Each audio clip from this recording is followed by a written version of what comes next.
All right, talking with Jefferson coach Steve G. Steve, another new season. I guess what's the overview so far through camp? Well, after the first day or first week here of 2 days and run a little inter-squad scrimmage today, I'm pleased with what I saw. It's typical preseason stuff. We wish we were a little bit faster and wish we had a little more knowledge of the plays and what we're doing, but we got some good things on film today, and we'll evaluate Monday. And I think keep going forward here and looking forward to the start of the season definitely. The big thing is you're back home in Jefferson. Yeah, exciting. We got a ton of home games at all the levels. JV and varsity playing a bunch of home games at the beginning. The field looks beautiful.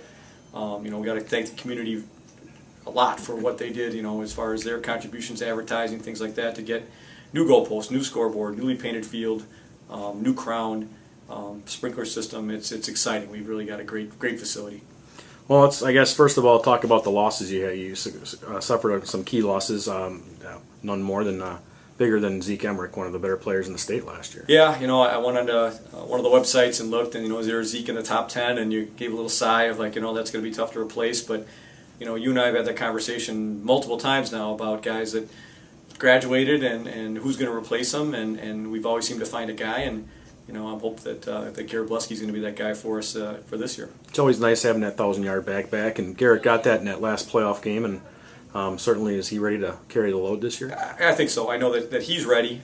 He wants that responsibility. Even just being a junior, he wants to carry that load and be that feature guy, and know that when we need that tough yardage, he's going to be the one to get it for us. He had a good track season. He worked hard all summer, put on some weight from last year, but it's all good weight lift, weight room weight.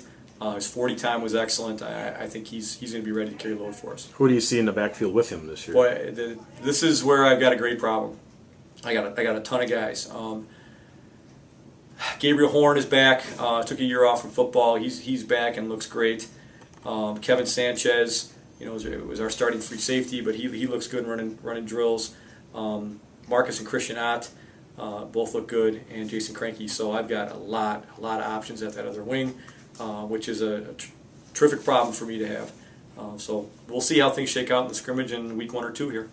Well, another big loss is Dusty was an under center for 2 years, and now you have to put Andy Breyer under center. I guess how's Andy looked early on? Andy looks sharp. I mean, he's waited his turn, and that's not easy to do. To be a backup for a year and wait your turn and wait till your senior year to have that opportunity to start. Andy's like Garrett. Andy's another guy that I think has done everything you could possibly ask a guy to do. He's had a great baseball season. He had a great summer in the weight room again. He's been challenged as a quarterback to be that guy that can understand where the other 10 guys need to go. So when the play, and I challenged him today in the scrimmage. I said, if you got a question, ask Andy, because he knows where everybody's supposed to be, and he just said, yes, coach, I do. And that's what you want. He's going to be a great game manager for us. Who is he going to be throwing to this year? Well, Heath Renz is back. A bit of a medical miracle, Heath, but he's braced up and ready to go, and has looked terrific in camp. And on the right side, you got Corey Welper, who's a senior, and is put on a lot of weight and a lot of height from his junior year, and had a great pass league down at UW Whitewater.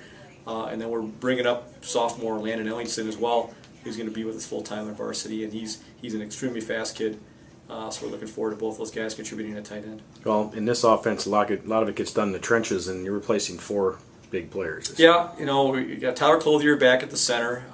Mike Myers at right guard has a lot of game experience. When we lost Brett to injury, and Mike was a starter for a significant part of the season last year. Next to him we'll put Ryan Schultz. Ryan's a junior, so we'll have 2 juniors on the right side. Hope to kind of solidify that spot for a couple of years. Left side, there's 4 guys fighting for 2 spots. You got Brendan Kroll, Brian Kamenik, Eric Ryle, and Andrew Voigt, who've all done a nice job, and I'm again excited to get some film on these guys and kind of figure out, offensively, defensively, what's our best match. So I think the right side's pretty set. The left side, we'll make some decisions the next couple weeks here. Well, let's go to the other side of the ball.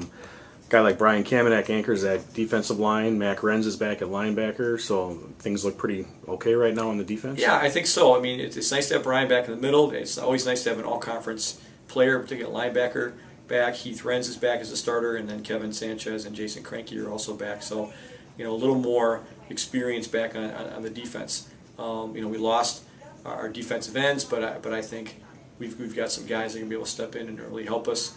Again, Mike Myers, Corey Welper, and Landon are all guys that are strong, athletic guys, be able to do a good job at the end. And then we've got a lot of candidates at that nose position, guys that kind of be that run stopper for us. So we've got a few spots to fill, kind of some outside linebacker stuff, but that's what practice is for, and 2 days are for, and you evaluate and try to put guys in the right spot. I guess look at the conference this year. You're a 4-time defending conference champ, and I guess you kind of slid in through the back door last year as opposed to the previous years. But it is what it is. You're the 4-time defending champ. Yeah, and you look at the way our conference shook out. You got a 3-way tie for first. You got 5 teams that all qualify for the playoffs. I think that gives you a really good indication of the parity in our conference and how games are close. And any given week, anybody can beat anybody else. We beat Evansville. Evansville beats East Troy. East Troy beats us, and that ends up causing that 3-way tie last year. And I don't see a lot of difference. I think the games are going to be close. I think it's going to be limiting explosive plays, which is going to be a big focus for us on defense this year. And it's going to be, for us on offense, it's going to be third down conversions. If we convert on third down and we stop the team from doing that and force them to punt, I don't think it's much different, but I just think than any other week or any other year, but I just think the teams are going to be pretty equal. And I think it's really up for grabs. I don't see, I don't see a team that's going to say, far and beyond, this is the team that's going to be the one to beat. I think we're going to be right in the mix, definitely, but it's going to be tough every week. Something a little different. It's not affecting the North as much, but the crossovers don't count for the South this year. Is that correct? I'm not sure. Oh. I think that's what they agreed upon. I think there's some starting to be some big differentials in school size with some of the South schools and the North schools, and I think they're trying to do what they can to become playoff teams, and everyone's going to look out for their own best interests, and I think that's probably the best move for them. Okay, well, ready for another season?